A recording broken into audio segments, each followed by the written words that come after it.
hardest when the curtain falls. Risk it all, hold nothing back. Seize the day, we must attack.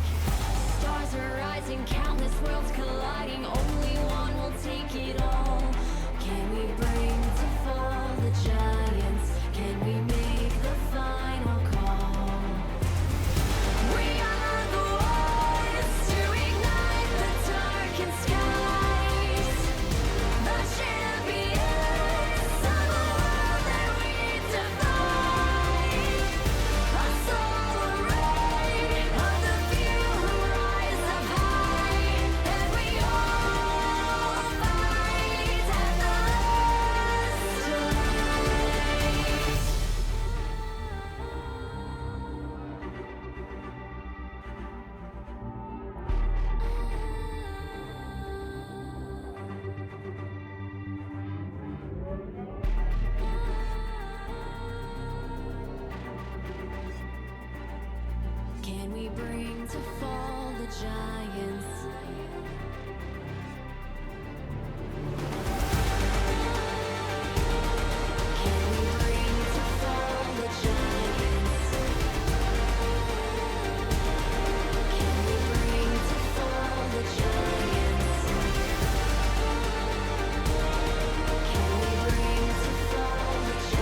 Ladies and gentlemen, a very warm welcome here to the SLE. I am Sandbag, and joining me for this all too exciting show match, the reunion you've all been waiting for, Dessa, how are we doing, sir?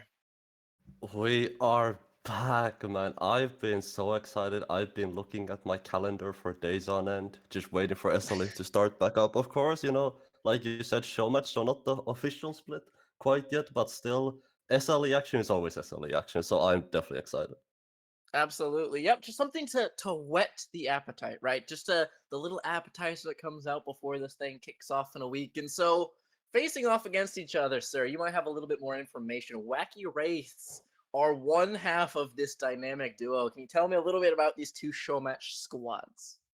Yeah, like you said, Wacky Wraiths versus Vitagen Diamond for us tonight, and we might as well start with Wacky Wraiths since it is the first team that you brought up. And a lot of these players, very, very sort of veteran status within the SLE community. People like Roberick, people like Case, Mace, Elra, have been around for ages, and not their first split in SLE either. So this is obviously one of the teams that I'm gonna be looking forward to seeing on the Rift and what they can do.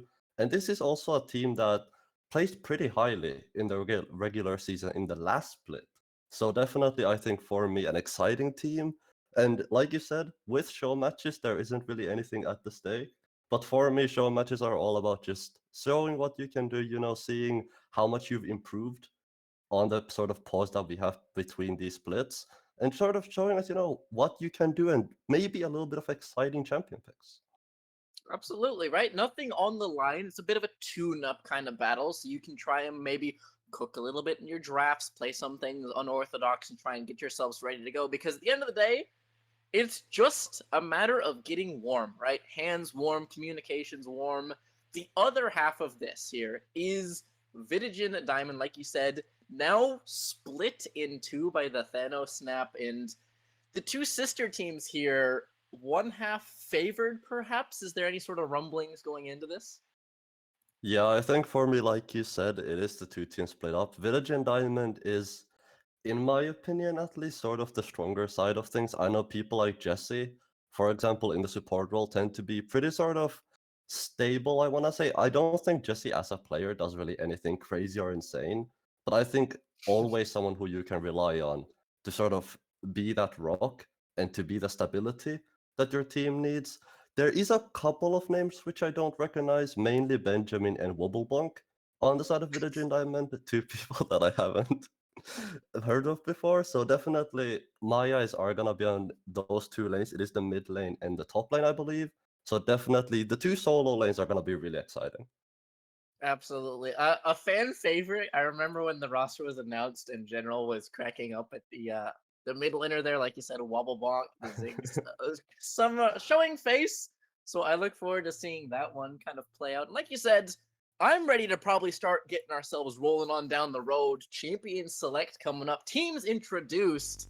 I'm ready to go and have a look at this as we are casting off of a replay. So, Dessa, I'm seeing an Ivern staring at me. First things first, what am I looking at? I'm seeing an Ivern, a Vayne, a Lulu very sort of heavily investing into the late game here on the side of Wacky Rights, and Vayne is a pick as well that we sort of have seen picked more nowadays, pairing with things like the Lulu and other enchanter support, but I'm seeing a Zac as well, which tells me this is a Zac top potentially sandbag, which is exciting. Absolutely. Something that, like, I think you and I were even saying beforehand, there's a couple sleeper OP things that have kind of started to show face. I think that's absolutely one of them. And Butner right now, this is the AD carry dream. You got an artillery mage, double enchanter, and tank frontline.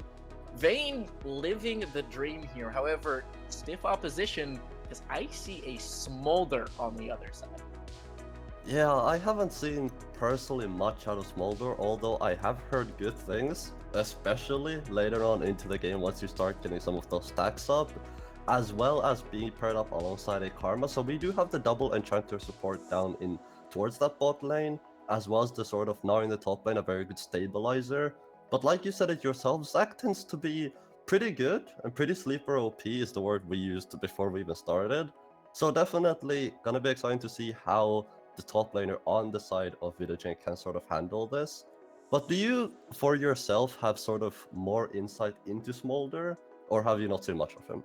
I've seen a decent amount so far, finding various successes across the board. I'm a big fan of not going standard marksman build, and we can get onto that maybe a little bit later down the line if it is something that is coming through. But Spear of Shojin, Riftmaker is actually like Doran's Ring, 3 points W actually gives you some sort of priority that into like something like a Vayne, you can push them under and start getting your stacks almost uncontested. So I think he's quite a strong pick in the meta.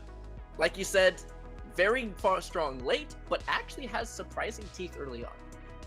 Yeah, definitely so. And speaking of Prion, now that you have mentioned it, there's a lot of it on the side of Vitagen Diamond. You can see the Karma Smolder in the bot lane, like you said, should be able to beat out the Vayne Lulu when it comes to the Prio, as well as in the mid lane. Once Orianna gets a couple of levels into that Q, into that W, definitely, I think, should be able to push out Xerath.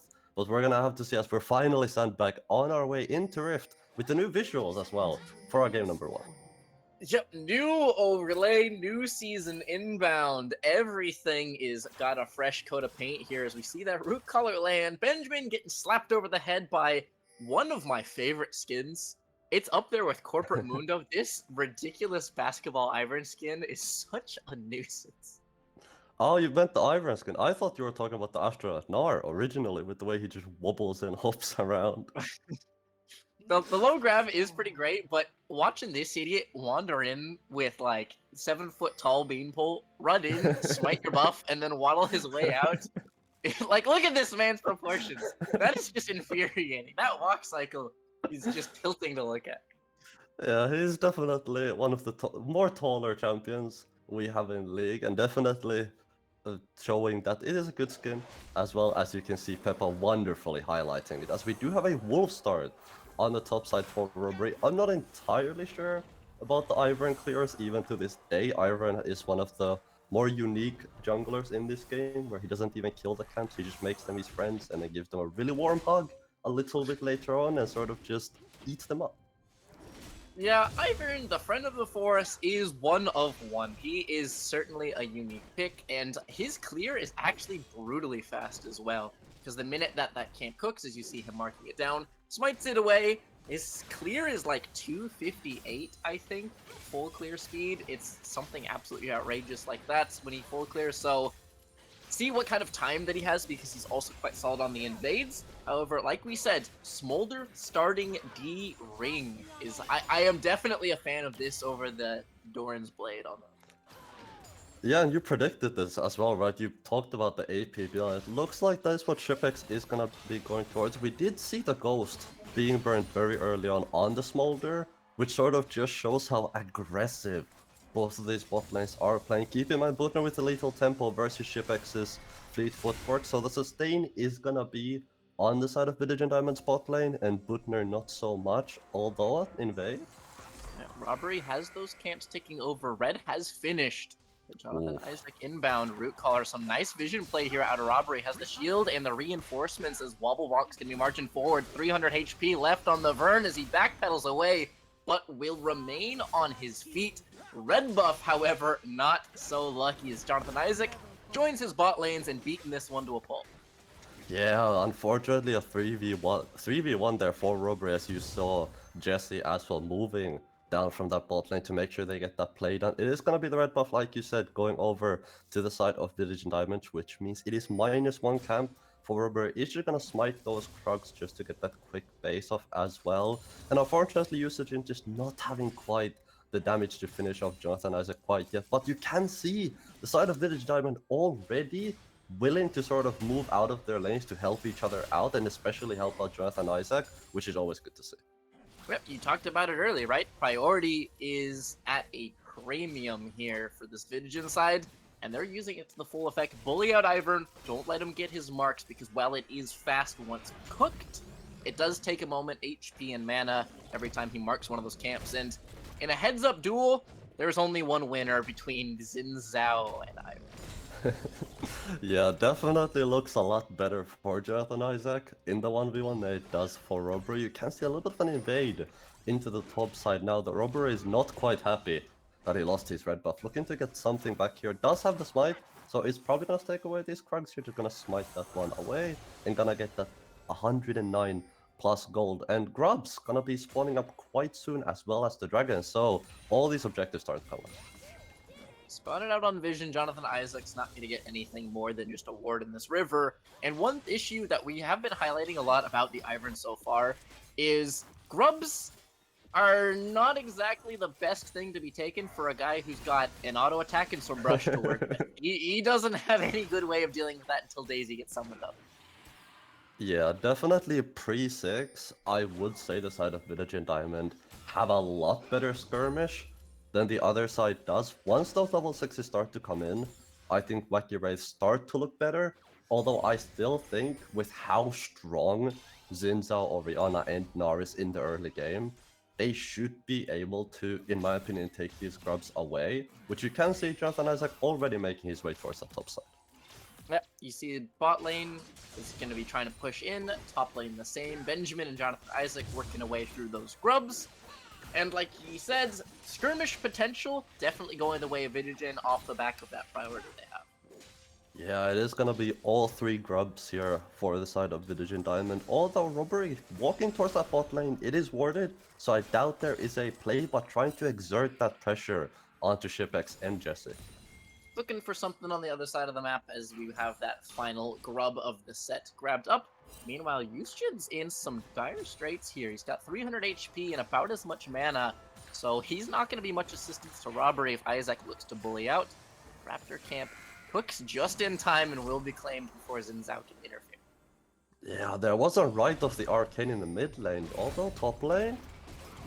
We can engage here so far as Benjamin finds the scoop backwards on the K's maze. Here comes the Zac ultimate up into that Let's Bounce, and he's got surprising sustain between Grasp and Blobs. His HP is going up, Nars is going down, and Benjamin gotta be careful of that elastic slingshot. And I mean, this is what you were talking about, right? Zac just so good in those fights where he gets to just sustain, like you said, so much healing with the Grasp and the Blobs. Robert now in the bot lane is just gonna get a root, but that's about it.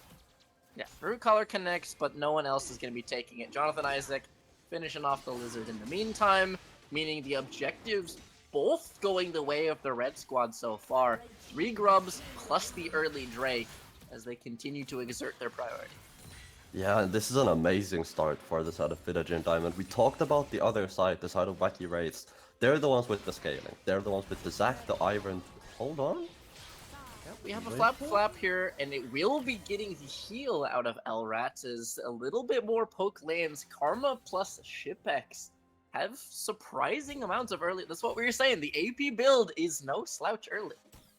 Yeah, the Doran's been coming in clutch there. So far, top lane has been the more calmer of our lanes, although you can see a slight CS lead over to Benjamin on the Gnar. And speaking of CS leads, a 10 CS lead in the bot lane as well for the side of Vitagen Diamond. So far, the side of Vitagen Diamond looking very good in this early game. Robbery now looking to yoink some camps away here on the top side.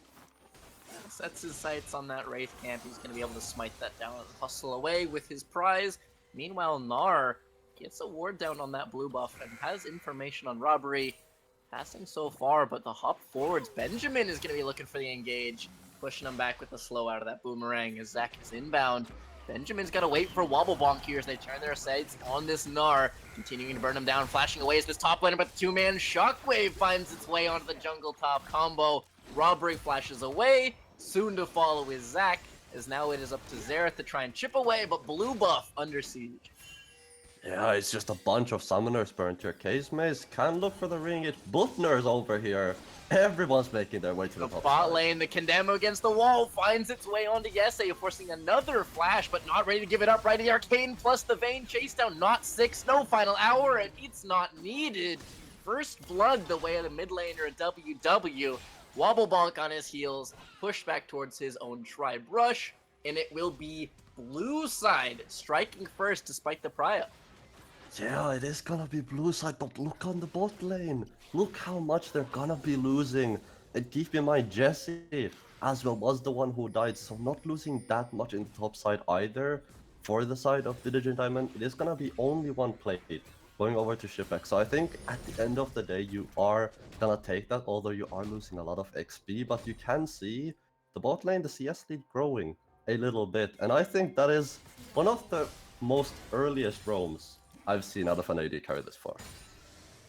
Yeah, you're there a little bit too late to contest grubs, a little bit early to contest grubs, so not getting either one of those, unfortunately. The timing is unfortunate in terms of that, but still, you'd love to come away with a kill, which didn't end up happening. Yeah, bot lane though, Robbery taking a look-see down here, but Shipex and Jesse should be completely fine.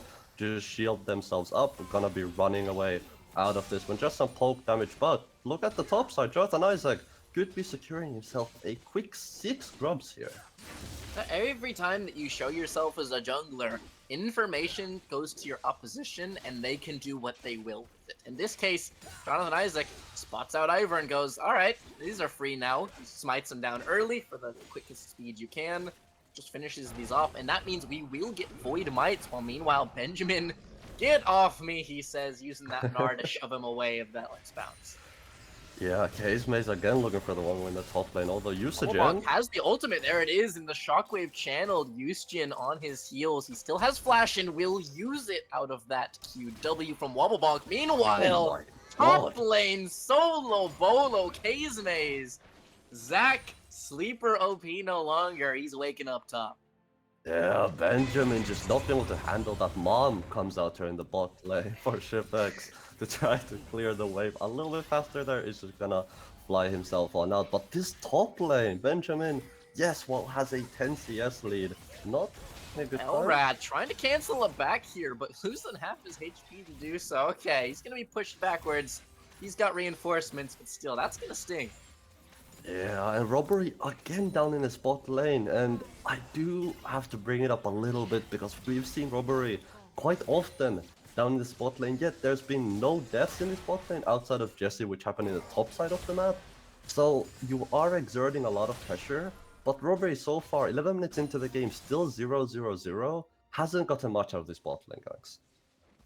Not to mention, pressure exerted is great and all, until Smolder had a bounty flash up on his screen temporarily. This guy is up, like there it is, it reappears here, 0-0-0, but sitting so pretty, he's got a bounty of his own despite the constant looks from Robert. Yeah, and you were talking about the Smolder build sandbag as well, and there it is, the Spear of Sojin already completed onto Shipex. Gonna be pretty strong down on the spot side of the map. Meanwhile, Butner still working his way towards that blade of the Ruined King Dragon, now gonna be picked up by the side of Vitagen Diamond, and so far, it is all objectives for the red side.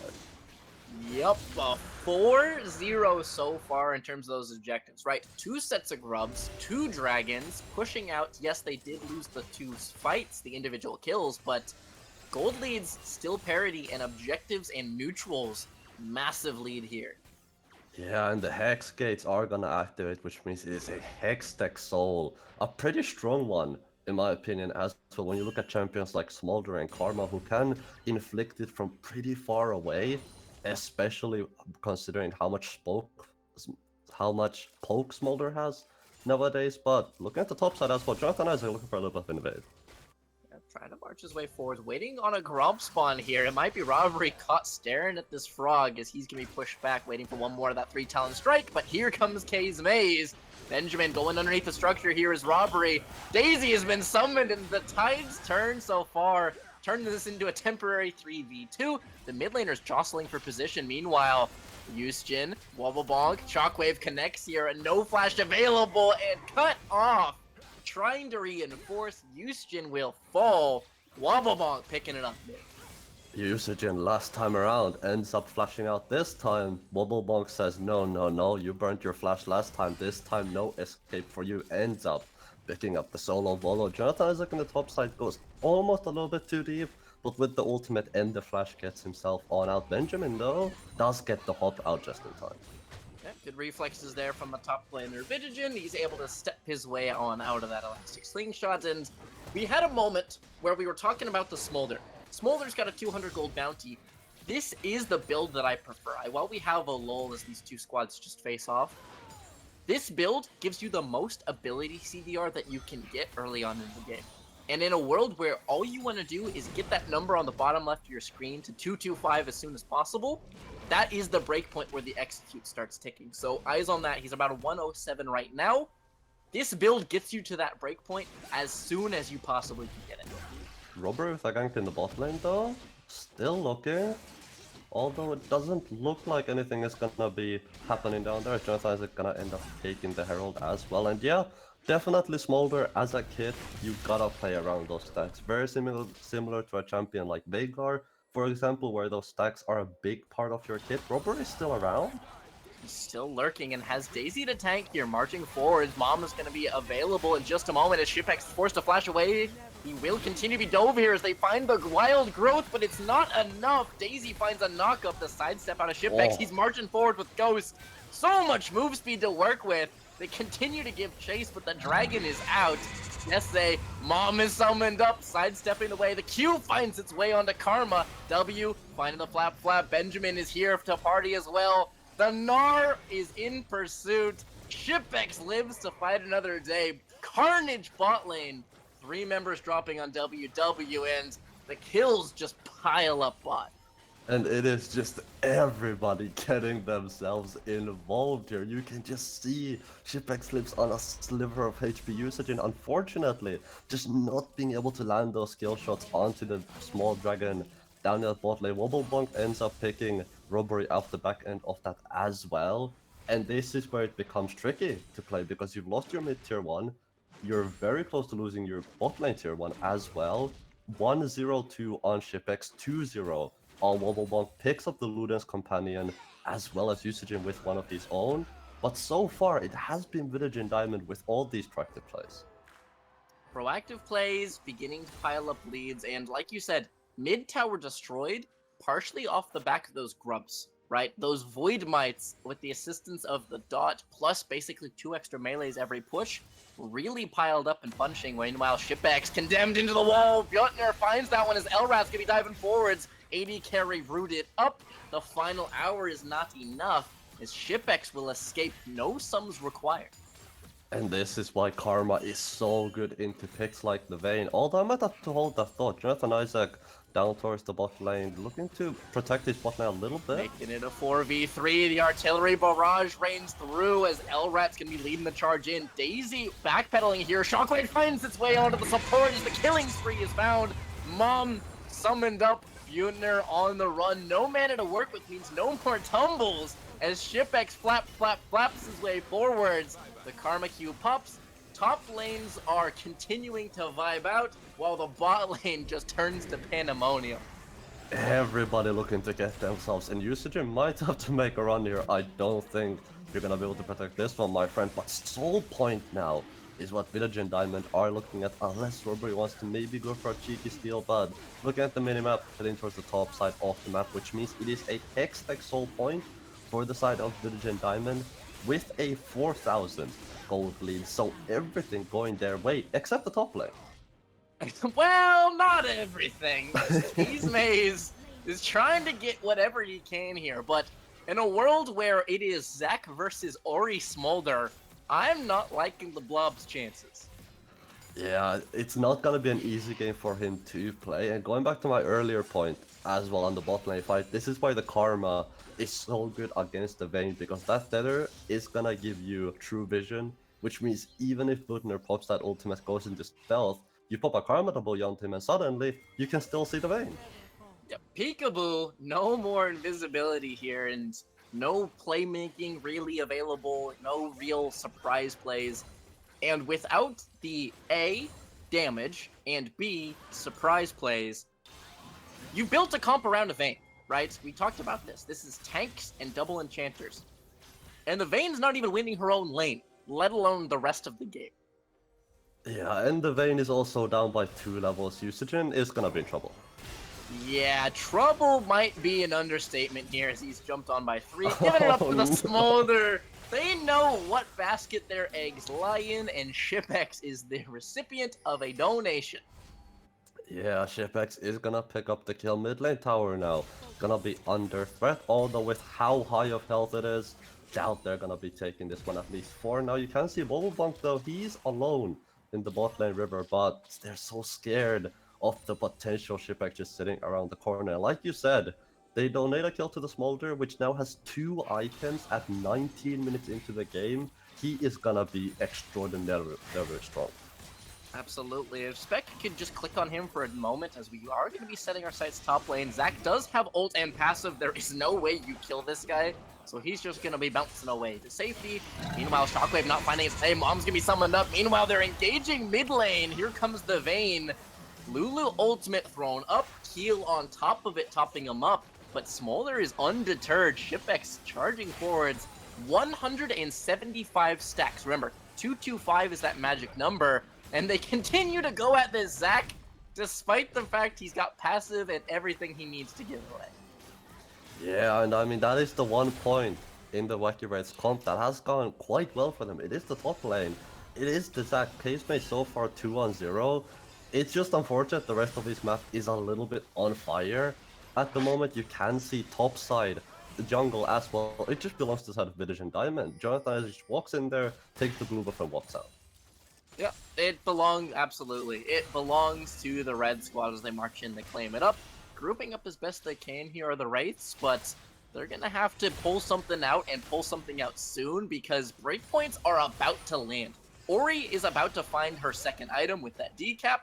Smolder is about to hit breakpoints. You got to get something going before I feel Judgment Day is inbound. Yeah, so far Wobblebunk not finally finding the hat quite yet. The Shipwreck's gonna be engaged on. Yeah, Junior is going to be trying to find this and forcing a flash and ultimate out of the AD carry. Trying to find a play, but not quite enough, means that the dragon lives to fight another day. Yeah, and Usajin ends up flashing forward there as well, trying to get the final blow. And Shipex, he does have a 450 shotgun bounty, so if they can find this Smolder, if they can find this Orianna, and potentially get those kills onto Butner, like you said, he is the linchpin in this comp. The Ivern, the Zac, the Lulu, all here to serve Butner. If they can get some of these shutdowns onto him, I think they still have a chance at this game, but it is not gonna be easy. Because now, the hat from the mid laner on the side of Vitagen Diamond has been picked up. Orianna onto 2 items.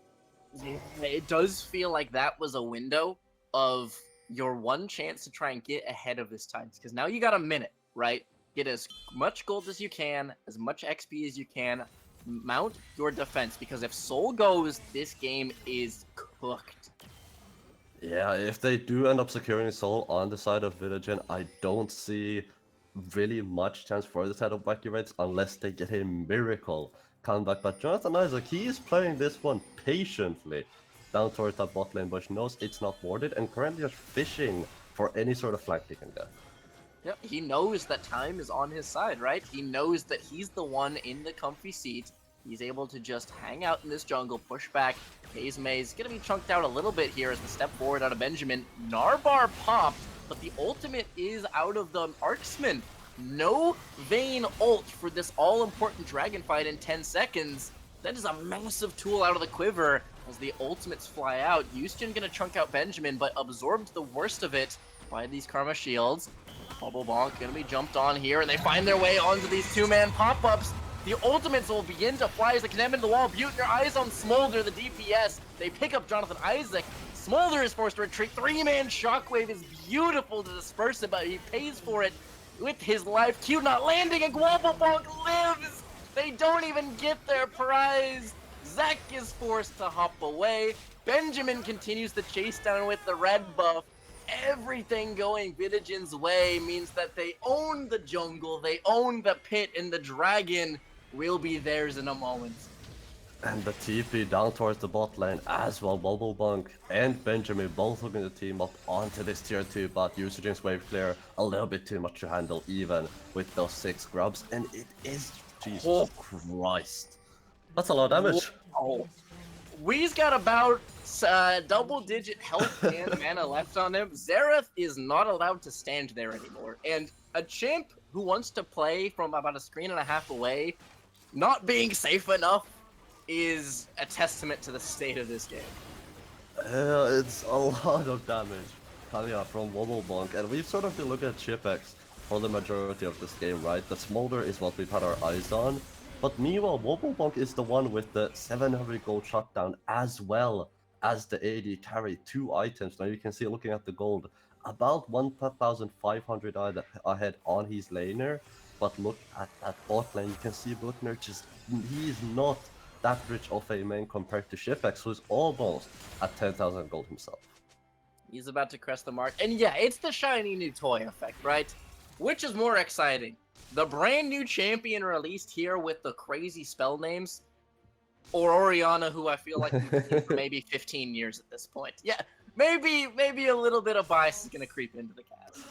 Yeah, definitely. So Smolder still, like you said, a pretty new champion. A lot of people are still excited by him just because his kit is pretty unique, as well tailored more towards those late game stages that we've spoken of. But that's gonna be the dragon picked up as well. And now with the soul in their pockets on the side of Vitagen, this game just got so much harder for the side of Wacky Wraiths. Yeah, we were talking about windows closing when they tried to find their way onto Shipex and he lived despite Yusjin's flash forwards. That window is got a couple more locks slammed on top of it. There is going to be a ridiculous defense to be mounted in order to dig this out because gold piled up, objectives piled up, robbery gonna be told away from with that dragon soul proc. So his secret agent plans dashed. It's gonna take something ridiculous to try and pull this one in. Yeah, definitely. So look at the amount of damage out of Shipex. Wobblebonk is not able to connect the ultimate. Maybe a tool out of their quiver, but he doesn't need it. Zach is going to be trying to make him pay for it as Bjotner's going to fly in. Smolder on the back lines. Oh my Bomb God. plus W, the damage roars in. Shipex flashing forwards to end this one.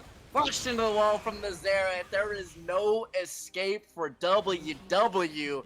The only one that will be claimed is on the red side as they set their sights on the base. 26 minutes. This game is over. 26 minutes, a 10,000 gold lead. Casemates is gonna hop in here. Yep, Zach is going to be trying to stall as best he can. They do have to work through this passive, so killing this guy twice is going to take a moment. Shipex makes first strikes.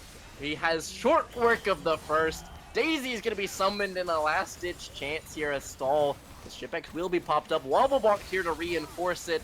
They burn down Daisy. They set their sets on the final Nexus turret, marching their way forwards. Flying in is Isaac leading the charge. They harass them on their base. Oh my Three-man God. shockwave to put a little sauce on the end of it. Had the stats out. Smoldered goes godlike, and DIA get the dub in game one. Jesus Christ, the shockwave to end it all as well. And if anyone asks how that game went, show them the last 5 seconds with that shockwave, and everyone's just gonna be like, yeah, that sounds about right. And I think it is really surprising because this Wacky Race squad, I spoke so much about how they've been in SLE for so long, how much seniority they have behind them. And I'm not gonna lie, Vitagen looked really strong in that game. Vitagen looked fantastic. They had a game plan from the very beginning. Get leads, march in with their Zinzao, and transition that into other tangible goals, right? 3 grubs, 1 Drake, 3 grubs, 1 Drake. It doesn't matter if you're giving up a kill or 2 here. The game plan was on point. They set their sights on something, they claim it, and the game was just paint by numbers. It was clean. Yeah, that's one of the more cleanest games I think macro-wise we are yet to see. Just because, like you said, it was all objectives picked up by the side of Village Diamond, and I think I gotta be a little bit critical as well because Robbery spent so much time down towards that bot lane. It just didn't end up working out for him. And yeah, you pick a come to play around the vein, but I feel like the early game just got away a little bit out of the side of Wacky Wraiths. So I'm excited to see what they have to bring out for game number 2, and I'm hoping for a little bit more of an early game focus draft here. Yeah, I certainly expect a pretty hard pivot here because that style, while in theory can translate into these old school like Uzi feed the puppy comps where you put all your resources on one member, but when that member can't hit anything because they're staring at an Ori ball and Smolder W for the entirety of their gameplay, this is going to be a hard pivot. Draft is definitely going to need another once over. Yeah, definitely. So Vitagen Diamond end up with having a about 15k gold lead as well at the end of that game, and Shipex and both Wobblebunk having perfect games for themselves at 904 on the Smolder and 507 on the Oriana. And that mid lane looked so strong. And this is gonna be talked about in draft as well. The Oriana is gonna have permanent prio into that Xerath just due to the nature of the matchup. And you could just see it gives so much freedom for Jonathan Isaac to sort of just run into the enemy jungle. And we saw that very early on with the early skirmish towards the top side, ends up going Village and Ivan's way. And that's sort of what you get when you draft this kind of Xerath into the mid lane with not a lot of prio in the early game. So it'll be interesting to see if they opt in for the Xerath again, or potentially something that has a little bit more wave clear. Yep, a little bit more wave clear, a little bit more agency. That was, let's be honest, a shellacking. It's going to be a hard pivot into game 2. Don't go anywhere. We are going to be going into a quick break to get ourselves set up and ready to go for that one. Don't go anywhere, and we will see you guys for game 2 of the show match right after this.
try to make yourself remember.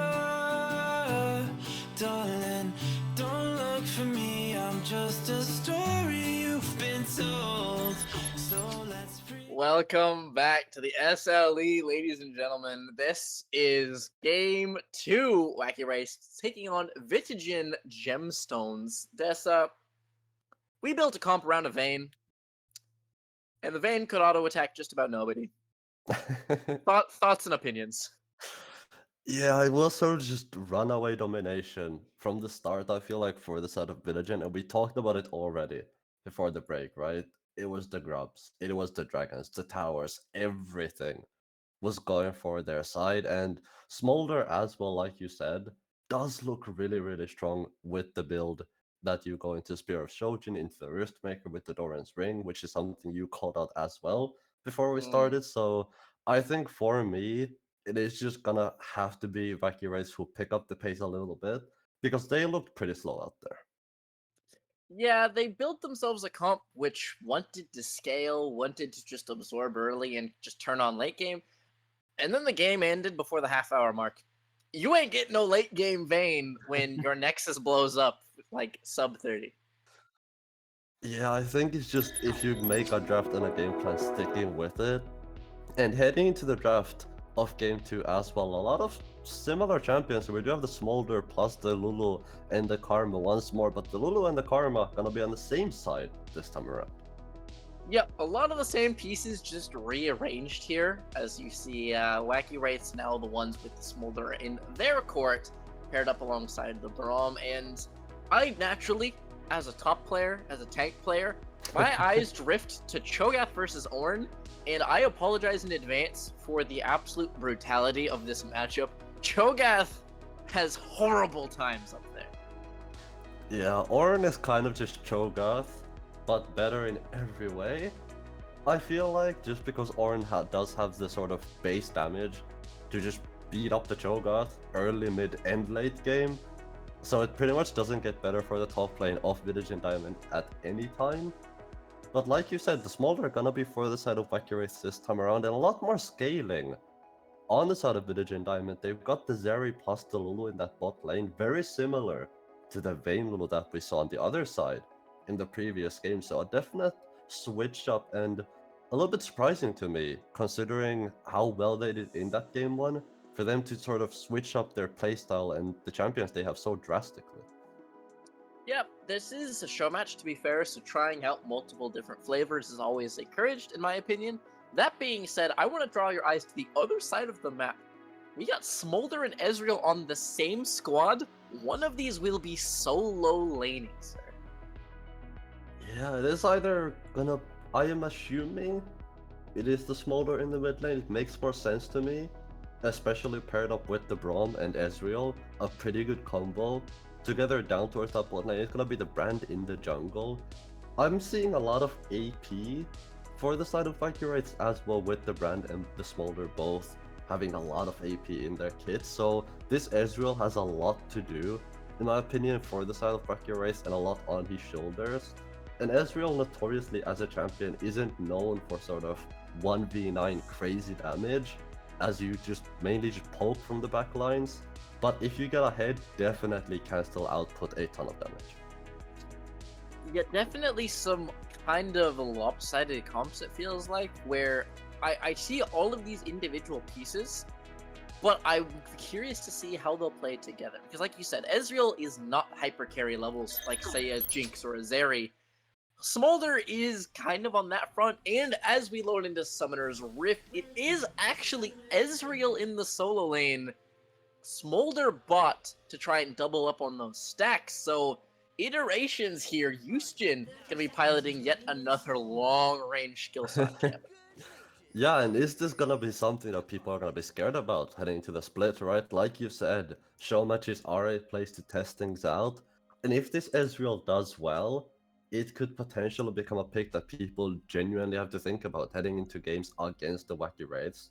And having the TP as well against Bubblebox TP means that both of them is, I'm assuming, gonna be pretty chill for the majority of that lane. I don't really see any kill threat for either side when it comes to solo kills, but there is great gank potential for the karma, just because you can't just toss in the W, you can just have Jonathan Isaac jump on the forehead of Vitagen and really no way out.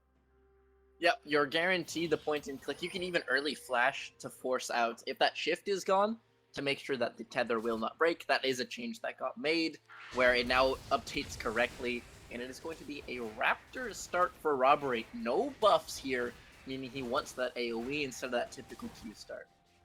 Yeah, he is gonna start the W here. I'm assuming he's gonna smite the big raptor, although it does look like he's gonna hold on to it. He does have the ghost in his pocket, which means he's just looking to zoom around the map. This is something that is pretty common nowadays on the brand, to have the ghost instead of the flash. And looking at the lanes as well, I'm expecting for a ton less action than we had in game one, just overall a lot more scaling all across the map. So for me, this should be, if it's played right by both teams, a lot sort of slower and a lot more methodical of a game. Methodical, but with some nasty team fighting. Because these two comps have so many AoE tools, right? You got these Ornn ultimates and Smolder ultimates for the long sweeping. You got the meatballs and the shield stackings out of Vitagen. These will be absolutely wild to keep track of, and the team fighting is going to be where the sparks will fly. Yeah, definitely. So Cavesmith taking a little bit of a bad end of a trade up towards the top side of the map. Both junglers gonna be heading towards the bot side now, but Jonathan Isaac actually with an early invade. Once again, piloting his Xin Zhao, wandering his way into Robbery's jungle, and with winning matchups, bot lane reinforced. I have seen this tale before. WW not wanting to give this one up as Wobblebonk and Newsjam left side of your screen, jockeying for position. Shipek sliding over the wall, eating a tower shot, but absorbing it all the same. Yeah, shield ends up coming through. Jonathan Isaac though, not quite done Right, quite yet. grabbed up, and it will be secured here by Robbery, who maintains his own jungle. The Seer connecting the 3-hit passive away. No ghost has been popped so far, and he will fall. Lulu picking that one up. Jonathan Isaac getting revenge for the smite fight. Yeah, it does end up being the blue buff secured for Robbery, but costing him his own life, and you could see Shipex as well popping the ghost to make sure he can help out his jungler. And this is something we saw in game one, and it feels like something Jonathan Isaac is pretty comfortable doing, just an early invade, as long as he's got the Zinza in his pocket. And this is exactly a similar start to what we saw in game one for the side of Vitagen Diamond. So Sandbag, I'm a little bit scared for the side of Wacky Wraiths. Yeah, shades of game one are certainly creeping in here, but not so bad here. Wobblebonk keeping their head on a swivel, Robbery waiting in the wings, but calling it off. The brand will turn his eyes to the crab.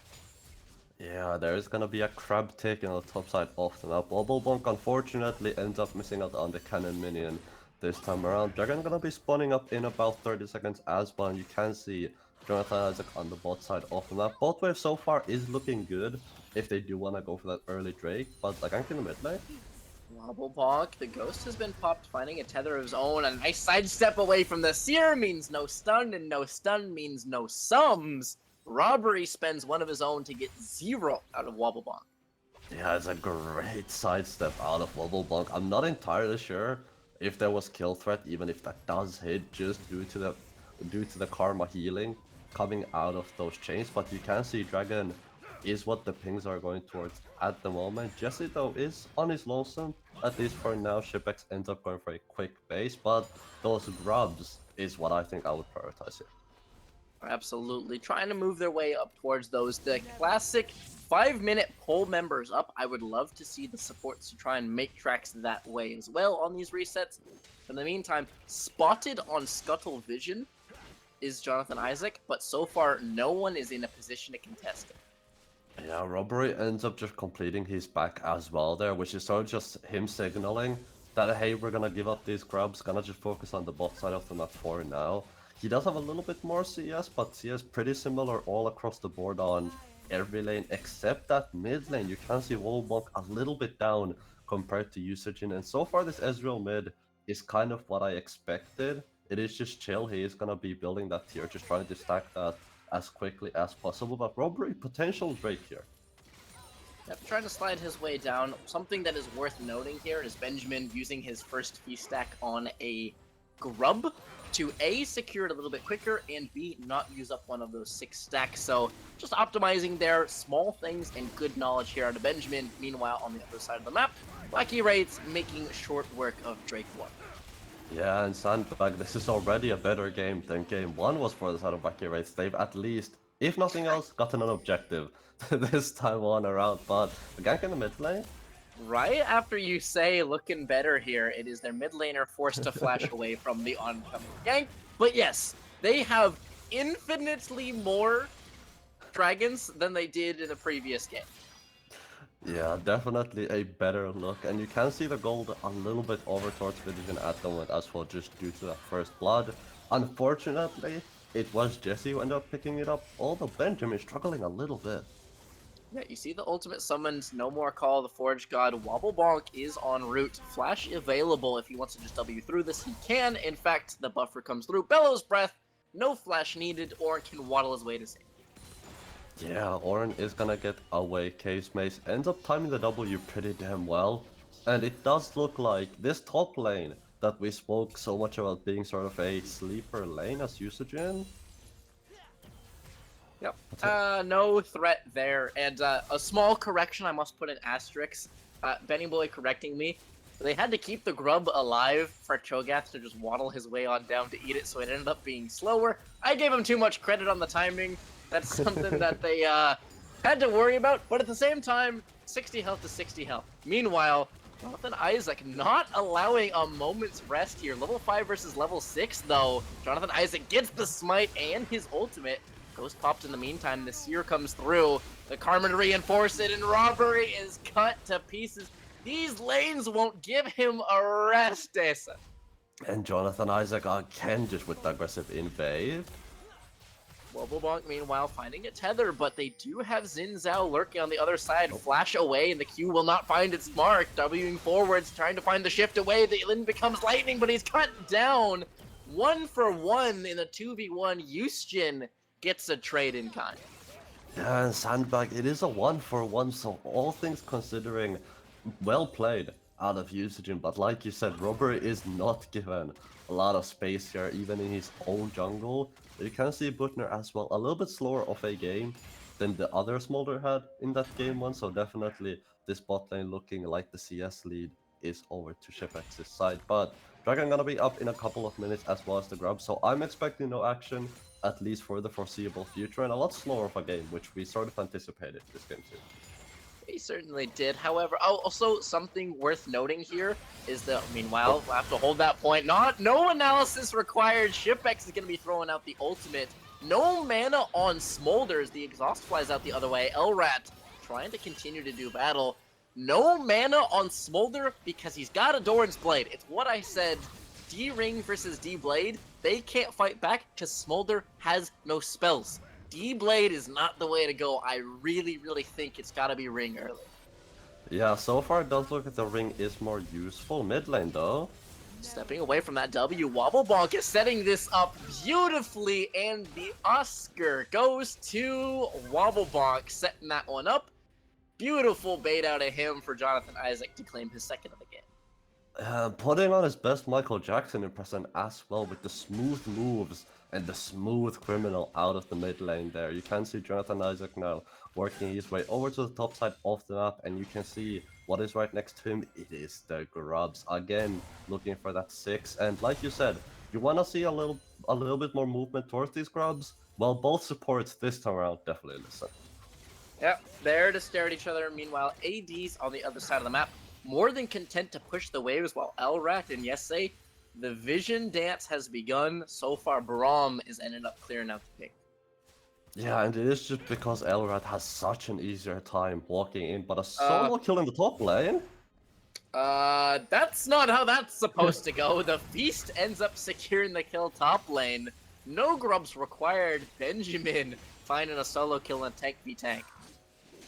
Yeah, it is just the grubs now the focus. Jonathan Isaac though. Benjamin here to reinforce it. Robbery and Jonathan Isaac going the way of the Xin Zhao is now Elrat's gonna be kicking this off. Robbery gonna be popped up by the Wild Growth, stunned up by the concussive blows though is Isaac. No more ult and he will fall. Mid laner en route. Wobblebonk must retreat. The first grub secured. but the following two go the way of the Wraiths. This will not go quite as quickly as game one. Yeah, definitely not. It is 4 grubs over to Vitagen Diamond, but this time around, no Voidamite's going to be around, and you can just see how much more useful the Braum is in these early levels and in these early skirmishes compared to the Lulu, because the wild growth is great and all, but when you're being CC'd, knocked up by the Braum into the Oran, into all that damage out of Usagen, you are definitely not well for this world. Not at all. Very nice. Passive proc means that Jonathan Isaac is picked up, and despite Benjamin getting the better of the 1v1, he ends up not being able to make the difference in the grub fight. Yeah, ends up just not really doing much on the Cho'Gath there. Dragano started up here by the side of Wacky Wraiths. You can see there's good vision from the side of Vitagen, so they do know this is happening, and Jesse actually on his way as well as Jonathan Isaac. Yep, everyone starts to collapse here. No TPs for the top, so it will be a 4v4. 2k HP left on the Drake. Jonathan Isaac going to be setting this up. The mom summon over the top, and the Brand picks it up. They engage on the back of it. Jonathan Isaac going to be diving in the middle of 3 with the ultimate. Here comes the Crescent Guard. They find the knockup out of the Blast Cone. It's top of your screen. Robbery's going to fall, trying to knock down one of his own, but the shield absorbs it. It ends up only being 1 casualty in return for the second Drake. Is it though? Only one? Oh, This is maybe it? spoke too soon. Trying to find the surprise engage, and even through Braum, Isaac picks it up. Herded underneath the structure, circling their prey like sharks in the water. Glacial Fisher pounds the rift, but the tank is dropped. He will not find his way so far. Top lane needs to wait for the camera to get there as Benjamin falls in the 1v1. K's Maze with the revenge play. Yeah, Sandbag, you called it out. You called out the 1, and suddenly it's 1 into 2 into the 3 plus 2 for the side of Vitagen Diamond, and the top lane still just whacking each other back and forth. Solo kills on the board for both sides now, up towards the top side of the map, and Jonathan Isaac this is very sneaky. Trying to find a lurk. Once again, it feels like Zin's just got his number, waiting for that shift here out of the Ezreal. And there it is, expended, no flash available, finding the knockup and the E. He can redash if he looks for it, but instead he turns tail. Does not want it to eat any more of those structured turrets, autos, so he will give up the chase. Yeah, and it is just not having enough damage there to unfortunately finish off Usage. And you can see Robbery is going to take over the Wolves there, just to pay a little bit back to what Jonathan Isaac has done for him so far. But Rift Herald now going to be under threat as well. Jesse is sending up towards the top side of the map, all just hovering at the mid lane for now. But priority is in the top lane for the side of Wacky Wraiths. These two top laners, they're trying so desperately to pull the camera up here, where they're like, okay, I get that it's tank v tank, but we deserve some eyes too, right, with the solo kills, and it will be them to make the difference as Isaac finds his way onto Robbery. No mana to work with, trying to find his eye in the smite, 200 HP, and he finishes the job with his dying breath. He will secure it. Credit to him, he goes out on his shield. Now the Ornn under fire. Jonathan Isaac, Benjamin, they group up, they CC him, chomping down on the Forge God. Is Benjamin who secures that one top side. Yeah, and it is the Rift Herald secured for the side of Wacky Wraiths, but I don't think the cost is worth it here. You've lost 2 members, jungler and top. You can even potentially look for a top tier 1 here. If you want it, a potential play in the mid lane, Jesse gonna be looking for that one. And Shiplex needs to be a little bit careful, because the dive is potential. It certainly is. However, the wave was turned to dust here by that Zeri W, so no chance of tanking that one up. He was going to be stepped away from. Yusjin Eid aggressively, and the TP is going to be late on the draw. Isaac picks up his 4th of the game, and the Ornn can only watch as he channels. Yeah, it's gonna be Case Maze TPing into the mid lane. A little bit late though. I doubt this is gonna be a kill. Trying to find the dive. He's got the brittle proc, but he doesn't get the E. He needed it to find it, so flashing underneath, he will still secure. Jonathan Isaac will be slowed and shut down. K's Maze bringing the Ornn damage to the mid lane. Yeah, Case Maze making me eat my words there a little bit as well. I really didn't think there was kill potential, but ends up finding it with the Flash Butner now. Meanwhile, ultimate out of Shipex, absorbing it with the Unbreakable is Elrat, who takes a grand total of maybe double-digit damage, who looks to turn it around as the mom is summoned. Shipex is gonna get his wild growth.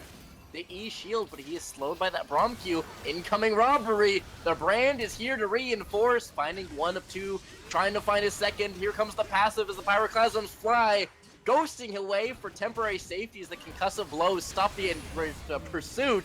Jonathan Isaac finds it all the same. E not finding the mark.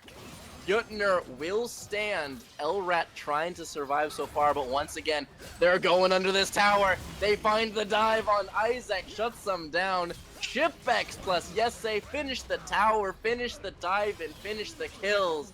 Double kill to Jonathan Isaac.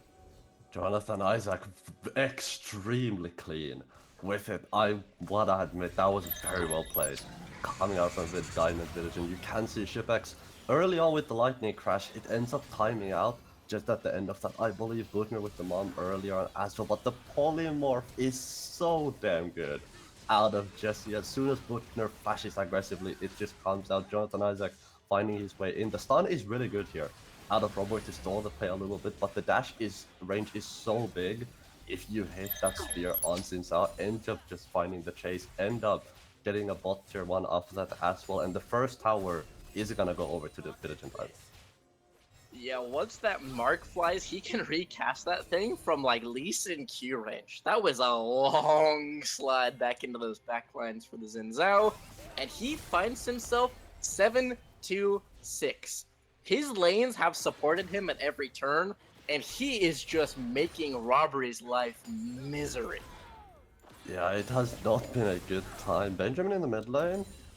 Meanwhile, here comes the Cho'Gath finding the rupture onto the oh-so-slippery dragon. Mom can come flying through all she wants, but it is still secured. The dinosaur coming up big in the Jurassic Showdown. Yeah, it's gonna be Dragon now, going to the way of the Vitagen Diamond, and so far, this is sort of what you want out of their comp. Jonathan Isaac has done a great job of getting his team ahead early on into the game. You can see Hexplate and Static Shift both finished up here for this area. Benjamin a little bit of trouble though. Quite a bit of trouble here. Cho'Gath is forced to flash away, but he has no dashes left available. They're gonna work through him. It's only a matter of how long. Is waiting for one more brittle proc. The auto doesn't come through, and Wobblebonk is able to deter the chase down. K's Maze in retreat here as Wobblebonk saves his fellow solo. Meanwhile, Butner waiting for that ultimate to come flying through. He will continue to jockey for position. Shipex with the extra Qs dashing forwards, forcing Yushin away. He must shift to safety temporarily and flashing away. Shipex goes on a killing spree, trying to find their damage onto Robbery. The Qs will fly over and over and over as Shipex picks up his third of the game. Yeah, it's just a lot of damage coming out from Shipex. You could just see the second the lightning crash pops, Usajin just has to run away because he cannot contend with the two item the Shipex as well. And you can see the mid lane Ezreal, it's worked out well so far. I would argue Usajin has played pretty well with the Ezreal, but it's just the bot lane that really doesn't seem to be on par with the way that Vitagen Diamond are playing. And again, Shipex, just like in game 1, seems to be what all the eggs in the basket that they've gone into, and so far he's producing a lot of work. Absolutely, continuing to just traipse his way through this game. He's got the support of double shielding in this one. He's going to continue to be the real damage threat. Jonathan Isaac is great for the setup, and right on cue, he finds a kill of his own off screen. Meanwhile, Wobblebonk and Benjamin teaming up to gang up on this Ornn. Robbery en route. Do they have the damage to finish the job? And they will have it with Karma. Robbery is too late to join, forcing them backwards. Karma's got plenty of shields and speeds. They will find their exit strat, and they pick up K's Maze. Yeah, and like you said, another kill on Jonathan Isaac off screen as well. This man having one hell of a game for himself, 8-2-6. And like you said, it is just the duo of Benjamin and Wobblebonk that is too much for K's Maze to contend. The Feast ended up being on cooldown as well, but they did not need it to burn down the Ornn. And you can see a little bit of a tankier build coming out from Jonathan Isaac, he sort of knows he's ADC 3-on-0, he's top lane 3-on-1. He does not need to be the one that's killing people, he needs to be the one that tanks. He's the meaty man in the front while Shipex does the damage from behind. He understands his place, right? He's got his lead, he's done his job, and Zin's time in this game will eventually draw to a close, so hey, may as well be tanky, may as well be frontline, and by the time he's already got the ultimate to find the damage outside of his circle. If you're in that close circle, you're slowed by that AoE, those attack speeds are going to be nerfed down. It's just beautiful here. He understands his role and is playing it to perfection. Yeah, and so far it's been a great game. Great 2 games out of Vitagen Diamond, right? You can see the gold lead as well is about 9,000 gold at the moment. Baron gonna be on the map, but Dragon spawning in 1 minute or so. So I think vision on the bot side of the map is gonna be pretty crucial for the side of Wacky Wraiths if they want any chance at contesting this, because I think an all-out 5v5 is definitely, with looking at the items and the levels, gonna go the way of Vitagen Diamond. It does feel like there's not that much chance to even outplay, unfortunately. The Wraiths are gonna have to play for a pick, it feels. Right? If you can separate some of these double enchanters from their members that they're tanking for, the utility pulled apart from the damage, maybe. But at the moment, Ezreal's just now completed his second. Smolder hasn't even got that luxury. No breakpoint, no second item. This is going to be an uphill battle. Yeah, at least the mana problem should be gone for the Smolder. Essence Reaver ends up being completed, but look at how little damage Usagin does to Benjamin per Q. He pretty much got all of his health back just out of those 3 minions alone with his passive. So with this Dragon coming up very soon as well, Robbery has decided to abandon the bot side and he's just gonna look for Wobble Bonk at the top lane instead. Trying to find a pick of his own and try and grab some of those shutdowns. However, setting their sights on the only member who doesn't possess one is not going to be the way to file the golds back into this game. Meanwhile, Benjamin's got the feast. He's going to be grabbing up more stacks as the Ezreal ult just slightly mistimed. Yeah, the True Shot Barrage not going to be able to collect the Dragon this time around. And you can see as soon as the Dragon falls, the entire team of Vitagen just shifts their focus up to the top side of the map. Both sweepers activated. This is where you can walk in and just clear out all that vision that Wacky Wraiths has just put down. And the map is insanely dark for the red side here, and Robbery in trouble. Absolutely perfect toggle here from the spec as they are going to have Bravery in trouble, as you said. All the Forge God. Jonathan Isaac now caught between the Forge God and the Flames here as Elrat's here to reinforce, but here comes Wobblebonk with the shields. Mom summoned up over the top of it, and look at the tankiness of this Zin. He's only down to 2/3 despite getting beat on. Meanwhile, Smolder's forced to flash away. The Chain Lightning forcing them away. They retreat underneath their structure, and Benjamin in hot pursuit. The slow will land. The ease will fly. They continue to march forward with their show. Rupture not finding the mark. The Rupture will not be needed as there's a double kill to the jungle. Benjamin is so tanky at this point in the game. Wacky Wraiths just cannot manage. The Cho'Gath is just too damn big, it's too damn tanky, 2.5 items now finished out, and this is just beautiful out of Shipex, right? Look at the positioning of this man. The second he finds the window, flash forward immediately out of him to just finish up some of these kills. So many low health bars on the side of the Wraith, and Benjamin is such a big beefy boy at the front of it all. They just cannot take out the Cho'Gath. You can see he's so low, but there's just no damage left and ends up living. Baron not gonna be secured by the side of Vitagen just because they all had low health bars, had to get the reset in, but now they're back onto the Rift and even stronger. My guy is marching forwards, eating 4 Wacky Wraiths members, 1 tower, an insane amount of poke and shrapnel flying out of the AoE, and doesn't care. He's marching forwards with those 187 Heartsteel stacks, those Cho passive stacks. Breakpoint has been hit for Smolder, meaning an execute, I believe it's 5% HP. I'm not 100% sure as that number ticks up over time. But you know how many numbers it takes to get to 5% of Cho'Gath's health bar? That thing is ludicrous right now. Yeah, 5% is not a great deal, looking at how tanky the members on the side of Vitagen are, but now the Baron, 10k and Robbery is around. They have the feast to try and secure this, so it's going to take some crazy timing and a slight error from Benjamin. 5k HP, Robbery is going to be knocked up. They're not even going to give him a fighting chance as he is dropped immediately. 3k HP, Wobblebonk looking to lead the charge, forcing back the 4 members of Wacky Wraiths. Baron secured, pick acquired. Now the chase down commences as Kazme still has the ult if he wants to disengage. Slows out of Zeri. Jonathan Isaac's going to be leading the charge and finding the E forwards. 2-man pop-up with the ultimate, but here comes Shipex.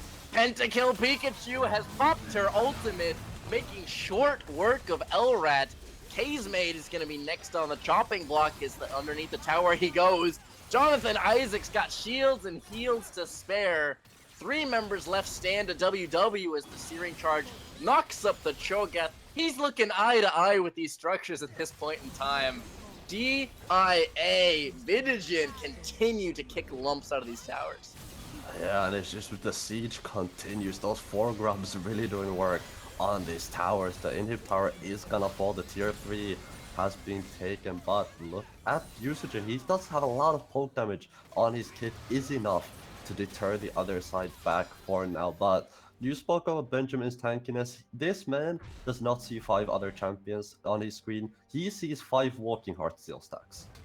This guy is looking at Heartsteel stacks and feasts. This guy is not looking at competitors at this point in time, and until more items fly through, it's not gonna stay that way, right? This is gonna be such a long way away. 41 seconds away from a Drake. Drake is once again looking like another feast stack for this monster.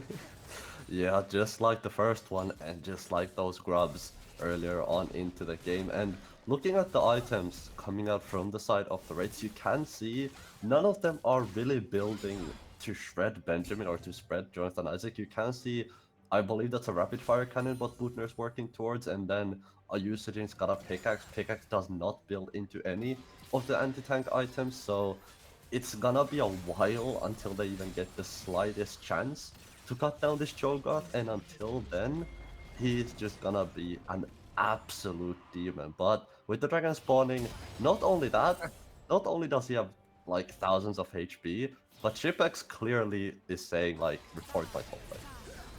The Shipex has more than enough damage to make up for the fact that he will be delayed minorly by this plant as we see the Cho'Gath finds his 12 stacks out of that Drake.